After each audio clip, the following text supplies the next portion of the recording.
वर्तमान परिस्थितियों में कांग्रेस पार्टी के अंदर राजस्थान से लेकर दिल्ली तक घमासान मचा हुआ है। सब कुछ पार्टी आलाकमान के हिसाब से सही सही चल रहा था, लेकिन बीच बीच में अशोक गहलोत यह जरूर कह रहे थे कि वर्तमान परिस्थितियों में पार्टी की बागडोर राहुल गांधी को मिलना जरूरी है। वह प्रयास करेंगे कि राहुल गांधी पार्टी का राष्ट्रीय अध्यक्ष बनने की बात स्वीकार करे, भले ही उसके लिए कुछ भी करना पड़े। पार्टी हाईकमान और गांधी परिवार ने अशोक गहलोत के ऊपर दांव लगाने की तैयारी कर ली। इस बीच जब अशोक गहलोत को यह बात प्रतीत हो गई कि अब पार्टी आलाकमान और गांधी परिवार उन्हें पार्टी की बागडोर संभालने या राष्ट्रीय अध्यक्ष का चुनाव लड़वाने की पूरी तैयारी कर चुका है, तो ऐसे में उन्होंने कह दिया कि पार्टी की तरफ से जो आदेश होगा वह उसे मानेंगे। लेकिन इस बीच अशोक गहलोत के मन में राजस्थान का मोह बराबर बना हुआ था। बहरहाल पार्टी हाईकमान और गांधी परिवार का विश्वास पात्र होने के कारण अशोक गहलोत ने पार्टी का राष्ट्रीय अध्यक्ष बनने की बात स्वीकार कर ली। लेकिन इस बीच उन्होंने पार्टी आलाकमान के सामने कुछ बातें स्पष्ट करनी चाहिए। पूरा होने के बाद ही वह पार्टी का राष्ट्रीय अध्यक्ष का चुनाव लड़ने के लिए तैयार थे। इन शर्तों पर पार्टी आलाकमान तैयार नहीं था। इसके बाद अशोक गहलोत के द्वारा अपने राजनीतिक अनुभव का इस्तेमाल किया गया और उन्होंने सटीक समय पर राजनीतिक चौकड़ी मार दी। अशोक गहलोत के इस दाव के बाद जो समीकरण पार्टी के अंदर पैदा हुए, उनसे पार्टी आलाकमान और गांधी परिवार असहज दिखाई दे रहा है। इन परिस्थितियों में जिस एक तीर से पार्टी आलाकमान कई निशाने साधना चाह रहा था, वह भी पूरे होते दिखाई नहीं दे रहे हैं। इन परिस्थितियों में ना तो अशोक गहलोत पार्टी के राष्ट्रीय अध्यक्ष बनते हुए दिखाई दे रहे हैं, ना ही सचिन पायलट का राजस्थान का मुख्यमंत्री बनने का सपना ही पूरा होता दिखाई दे रहा है, जिसके लिए पार्टी आलाकमान के द्वारा 2 साल पहले सचिन पायलट को आश्वस्त किया था। वहीं राजस्थान के अंदर भी कांग्रेस की स्थिति बहुत अच्छी दिखाई नहीं देती है। ऐसे में कांग्रेस की गुटबाजी भी शांत नहीं हो रही है। यहां तक कि पार्टी हाईकमान के सामने बगावती तेवर विधायकों के द्वारा दिखाए गए हैं। विधायकों के द्वारा अशोक गहलोत के पक्ष में इस्तीफा देकर पार्टी आलाकमान पर दबाव बनाना और ब्लैकमेल करने जैसे प्रयास भी किए गए हैं। नमस्कार साथियों, मैं हूं देवेंद्र शर्मा और आप देख रहे हैं हमारा YouTube चैनल देवेंद्र की पोस्ट। आपका स्वागत है। आज की हमारी इन वीडियो में राजस्थान से लेकर दिल्ली तक कांग्रेस पार्टी के अंदर जो घमासान मचा है, इसको लेकर जो आशंकाएं और सवाल पैदा हो रहे हैं, हम इन्हीं परिस्थितियों पर चर्चा करेंगे। तो चलिए शुरू करते हैं हमारा आज का वीडियो।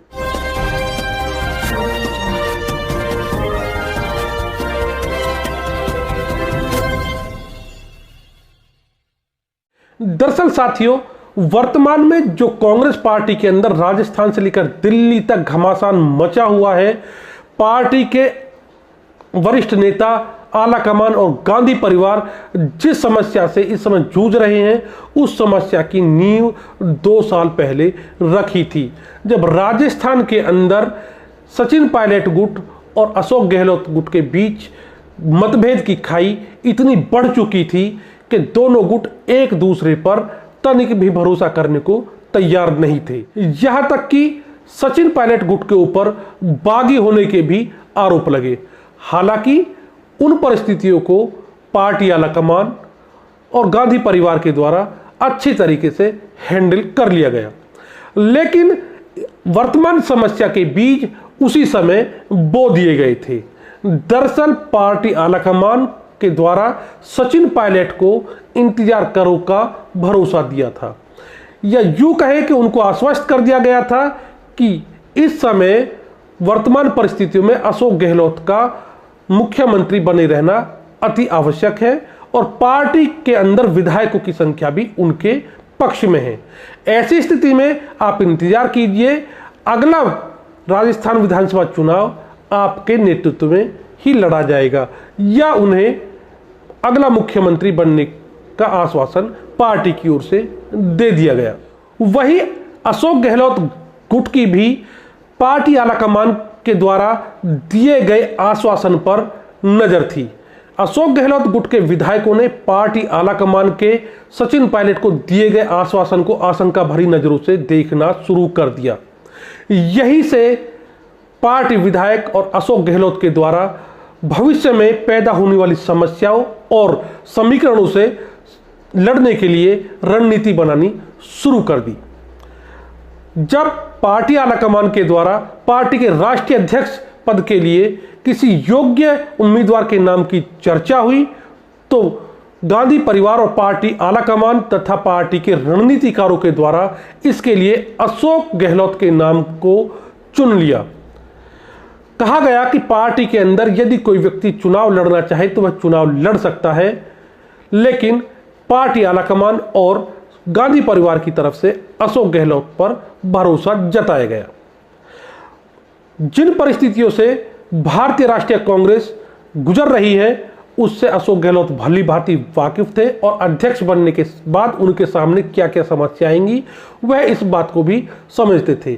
ऐसी स्थिति में वह चाहते थे कि उन्हें राजस्थान का अध्यक्ष बना रहने दिया जाए और राष्ट्रीय अध्यक्ष के लिए राहुल गांधी को ही दोबारा अध्यक्ष बनाया जाए। लेकिन राहुल गांधी के द्वारा स्पष्ट रूप से अध्यक्ष बनने से इनकार कर दिया गया, जिसके बाद अशोक गहलोत के ऊपर एक मनोवैज्ञानिक दबाव बना और उन्होंने पार्टी का राष्ट्रीय अध्यक्ष का चुनाव लड़ने की बात स्वीकार कर ली। लेकिन उन्होंने 4 शर्तें पार्टी हाईकमान के सामने रखी। पहली मांग कि किसी भी स्थिति में राहुल गांधी को पार्टी का अध्यक्ष बना दिया जाए।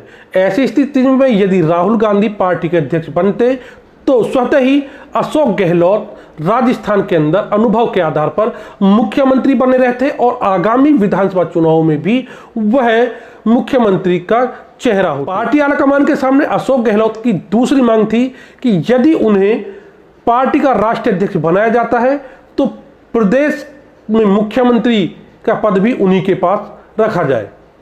लेकिन केरल से ही राहुल गांधी ने यह बात स्पष्ट कर दी कि पार्टी के अंदर एक व्यक्ति एक पद का सिद्धांत लागू होगा। अशोक गहलोत के द्वारा मांग रखी गई कि यदि उन्हें पार्टी के राष्ट्रीय अध्यक्ष की बागडोर दी जाती है तो राजस्थान का मुख्यमंत्री उनके गुट का कोई भी विधायक बनाया जाए। ऐसी स्थिति में वह पार्टी का राष्ट्रीय अध्यक्ष होने के साथ साथ राजस्थान के अंदर भी अपना हस्तक्षेप बराबर बनाकर रख सकते थे। लेकिन अशोक गहलोत की इन मांगों में सचिन पायलट गुट के लिए कोई स्थान नहीं था। इसलिए आलाकमान के द्वारा अशोक गहलोत की इन तीनों मांगों पर विचार नहीं किया गया। इसके बाद अशोक गहलोत के द्वारा पार्टी आलाकमान के सामने अपना अंतिम तुरप का पत्ता चला और एक और मांग रखी। अशोक गहलोत ने मांग रखी कि यदि उन्हें पार्टी के राष्ट्रीय अध्यक्ष का चुनाव लड़ाया जाता है तो जब तक पार्टी का नामांकन ना हो जाए तब तक राजस्थान के अंदर किसी अन्य व्यक्ति को मुख्यमंत्री न बनाया जाए, अर्थात नामांकन होने तक उन्हें ही मुख्यमंत्री पद पर बने रहने दिया जाए।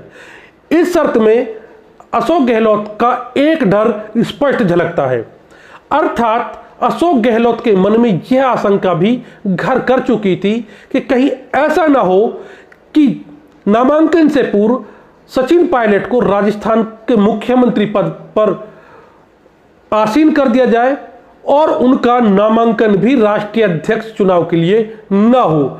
ऐसी स्थिति में वह ना घर के रहेंगे और ना घाट के रहेंगे।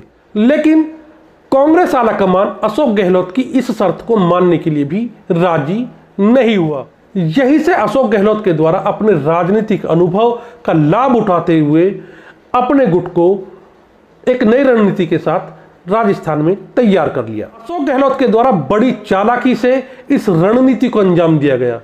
अशोक गहलोत जहां लगातार पार्टी के शीर्ष नेतृत्व के संपर्क में बने रहे और उनकी हर बात को मानते रहे। यानी कि भले ही कांग्रेस के शीर्ष नेतृत्व के द्वारा अशोक गहलोत की चारों मांगों को मानने से इनकार कर दिया हो, फिर भी वह पार्टी के फैसले से जुड़े हैं और वह पार्टी के निर्णय को स्वीकार करते हैं। वहीं दूसरी तरफ बड़ी चालाकी से उनके द्वारा वर्तमान परिस्थितियों को भांपते हुए पहले से ही तैयारियां शुरू कर दी गई। उनके द्वारा राहुल गांधी की भारत जोड़ो यात्रा के केरल दौरे से वापस लौटने के बाद राजस्थान का दौरा किया। राजस्थान में अपने गुट के विधायकों के साथ बैठक की और बैठक में बातों बातों में अपने गुट के विधायकों को स्पष्ट संकेत दे दिया कि आप तैयार रहिए और उनको अलग अलग परिस्थितियों में रणनीति भी समझा दी गई। कांग्रेस आलाकमान के द्वारा यह दिखाने के लिए कि चाहे राजस्थान के अंदर सत्ता हस्तांतरण हो या पार्टी के राष्ट्रीय अध्यक्ष का चुनाव हो, पूरी प्रक्रिया में लोकतांत्रिक तरीकों का पालन किया गया है। पार्टी आलाकमान के द्वारा दो व्यक्तियों यानी पार्टी के महासचिव अजय माकन और वरिष्ठ नेता मल्लिकार्जुन खड़गे को पर्यवेक्षक बनाकर राजस्थान के अंदर कांग्रेस पार्टी के विधायकों से मुख्यमंत्री के नाम पर चर्चा करने के लिए भेजा। राजस्थान आकर पर्यवेक्षकों को विधायकों के साथ बैठक करनी थी, लेकिन बैठक से पूर्व अशोक गहलोत गुट के विधायक पार्टी के वरिष्ठ नेता और अशोक गहलोत सरकार में मंत्री शांति धारीवाल के घर पहुंच गए और यहां पर बैठक कर किसी भी सूरत में सचिन पायलट को मुख्यमंत्री के रूप में न स्वीकार करने की बात कही गई। यहां पर विधायकों द्वारा कहा गया कि अजय माकन एक संदेश लेकर आए हैं और यह संदेश है कि किसी भी रूप में सचिन पायलट को मुख्यमंत्री के रूप में सभी विधायकों द्वारा स्वीकार कर लिया जाए। इस स्थिति में विरोध स्वरूप सभी विधायक रात में ही विधानसभा के स्पीकर सीपी जोशी के घर पहुंचते हैं और लगभग 70 से अधिक विधायकों ने अपना इस्तीफा विरोध में विधानसभा अध्यक्ष सीपी जोशी को सौंप दिया। हालांकि इन विधायकों की संख्या 92 तक भी बताई जाती है। इन विधायकों का कहना है कि चूंकि 2 साल पहले सचिन पायलट के द्वारा पार्टी से बगावत की गई और सरकार को गिराने के भी प्रयास किए गए, ऐसी स्थिति में सचिन पायलट और सचिन पायलट गुट के किसी भी व्यक्ति को मुख्यमंत्री पद के रूप में स्वीकार नहीं किया जा सकता। यदि अशोक गहलोत को राष्ट्रीय अध्यक्ष चुना जाता है तो पार्टी हाईकमान उन 102 विधायकों में से ही पार्टी का मुख्यमंत्री चुने जो 2 साल पहले संकट के समय पार्टी के साथ खड़े थे, जिन्होंने सोनिया गांधी के द्वारा दिए गए आदेश यानी कि किसी भी तरह से राजस्थान में सरकार को बचाया जाए के लिए जी जान एक कर दिए थे। ऐसी स्थिति में अजय माकन और मल्लिकार्जुन खड़गे जो कि पर्यवेक्षक के रूप में राजस्थान पहुंच चुके थे, उन्हें विधायकों की बैठक रद्द करनी पड़ी। सोमवार को पूरे दिन अशोक गहलोत गुट के विधायकों के द्वारा समय समय पर तरह तरह के बयान दिए गए, अपने कदम को जस्टिफाई किया गया, उसे तर्कसंगत तथा लोकतांत्रिक बताया गया। इसके साथ ही सचिन पायलट के ऊपर शांति धारीवाल के द्वारा बड़ा हमला करते हुए उन्हें गद्दार तक कह दिया गया। इस पूरे प्रकरण के बाद कांग्रेस आलाकमान के सामने एक बड़ी जटिल समस्या पैदा हो गई है। राजनीतिक जानकारों की माने तो वर्तमान परिस्थिति में अशोक गहलोत लगभग अध्यक्ष का चुनाव लड़ने की दौड़ से बाहर हो चुके हैं। इसके पीछे सीधा कारण है कि वह गांधी परिवार का विश्वास लगभग खो चुके हैं। इस पूरे प्रकरण में जहां अशोक गहलोत के अंदर राजनीतिक अनुभव और दूरदृष्टिता स्पष्ट दिखाई दी, वहीं पार्टी आलाकमान और गांधी परिवार तथा पार्टी के रणनीतिकार गच्चा खा गए। इस पूरे प्रकरण में अशोक गहलोत की 2 साल पहले बनाई गई रणनीति काम आई। अशोक गहलोत भली भांति जान चुके थे कि राजस्थान धीरे धीरे पंजाब की स्थिति में जा रहा है। ऐसी स्थिति में वह किसी भी कीमत पर कैप्टन अमरिंदर सिंह बनने के लिए तैयार नहीं थे। साथियों, यहां पर मेरा मानना है कि कांग्रेस आलाकमान की समझ भी छोटी रही है। पार्टी आलाकमान के द्वारा पंजाब और राजस्थान को एक पैमाने पर मापते हुए उन्हें बराबर माना गया, लेकिन वह भूल गए कि पंजाब और राजस्थान की परिस्थितियां अलग अलग हैं। इसलिए जो उपचार पंजाब के अंदर किया गया वह उपचार राजस्थान में फिट नहीं बैठता है। इसके पीछे सीधा सीधा कारण है कि पंजाब के विधायकों का समर्थन पार्टी आलाकमान के पक्ष में था। कैप्टन अमरिंदर सिंह विधायकों का विश्वास नहीं जीत सके थे, लेकिन राजस्थान के अंदर अशोक गहलोत के पक्ष में लगातार विधायकों का समर्थन बना हुआ था। वह किसी भी सूरत में अशोक गहलोत को छोड़ने के लिए तैयार नहीं थे, भले ही इसके लिए उन्होंने पार्टी आलाकमान के साथ बगावत करना स्वीकार किया। साथियों, चर्चा जोरों पर है कि अब वर्तमान में कांग्रेस पार्टी में क्या होने जा रहा है और विशेष रूप से कांग्रेस राजस्थान में किस दिशा में आगे बढ़ रही है। क्या अशोक गहलोत को पार्टी से बाहर किया जाएगा? क्या सचिन पायलट को संगठन में बड़ा पद दिया जाएगा?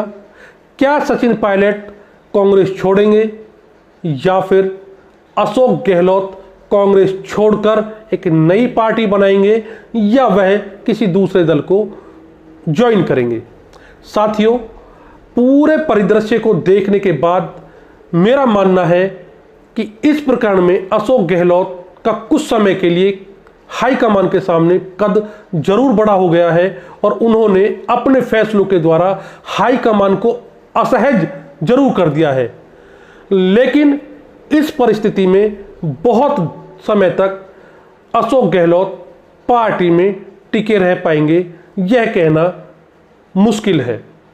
वहीं जिस तरह से पूरे प्रकरण पर सचिन पायलट के द्वारा चुप्पी साधी गई, उसके द्वारा धीरे धीरे पार्टी नेतृत्व के नज़रों में सचिन पायलट का कद जरूर बढ़ा है। ऐसी स्थिति में वह पार्टी छोड़ते हुए दिखाई नहीं दे रहे हैं। वर्तमान परिस्थितियों में चूंकि अशोक गहलोत के पक्ष में पार्टी के विधायकों का समर्थन है, ऐसी स्थिति में पार्टी हाईकमान उनके खिलाफ जल्दबाजी में कोई फैसला भी नहीं लेगा, लेकिन उनके प्रति पार्टी के द्वारा देर सवेर कठोर फैसला अवश्य लिया जाएगा। हो सकता है आगामी विधानसभा चुनाव में पार्टी का चेहरा सचिन पायलट हो और पार्टी के द्वारा अशोक गहलोत को साइड कर दिया जाए, लेकिन अभी तक के पूरे दाव पेचों को देखते हुए अशोक गहलोत के बारे में यह कहा जा सकता है कि वह इन परिस्थितियों के बारे में भी पूरा समझ रखते हैं। ऐसी स्थिति में हो सकता है कि पार्टी उनके खिलाफ कोई कड़ा फैसला ले, इससे पहले ही वह खुद अपने समर्थकों के साथ गुलाम नबी आज़ाद की तरह कोई अलग रास्ता अख्तियार कर ले। खैर साथियों, ये सारी चीज़ें अभी भविष्य के गर्भ में है। देखना है कि कांग्रेस पार्टी का ऊंट किस करवट बैठता है। साथियों, आज की वीडियो में सिर्फ इतना ही। आपके लिए एक और वीडियो लेकर हम फिर से हाजिर होंगे। तब तक के लिए नमस्कार। साथियों, आपसे अनुरोध है कि यदि आप इस विषय पर कुछ कमेंट करना चाहें, कुछ कहना चाहें, तो आप कमेंट बॉक्स में लिखकर हमें जरूर बताएं। वहीं आपसे अनुरोध है कि आप हमारे YouTube चैनल को सब्सक्राइब करें, वीडियो को अधिक से अधिक शेयर करें। धन्यवाद।